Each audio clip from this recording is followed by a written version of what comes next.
কাফিরের মৃত্যু ও পরকাল। রাসূল সাল্লাল্লাহু আলাইহি ওয়াসাল্লাম বলেন, কাফির বান্দা যখন দুনিয়া ছেড়ে আখিরাতের দিকে অগ্রসর হয়, তখন আসমান থেকে কালো চেহারার ফেরেশতারা নামে। তাদের হাতে থাকে মোটা খসখসে কাপড়। তারা এসে যতদূর চোখ যায় ঘিরে বসে।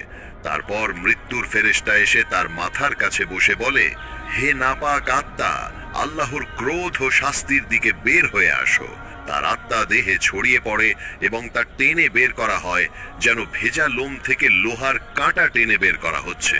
মৃত্যুর ফেরেশতা তা হাতে নেয়, কিন্তু ফেরেশতারা এক মুহূর্তও তা তার হাতে থাকতে দেয় না। সঙ্গে সঙ্গে তা ওই মোটা কাপড়ে মুড়িয়ে ফেলে।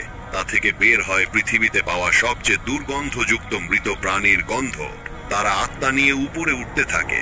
আসমানে ফেরেশতাদের কোনো দল অতিক্রম করলে ফেরেশতারা জিজ্ঞেস করে, এই নাপাক আত্মা কার?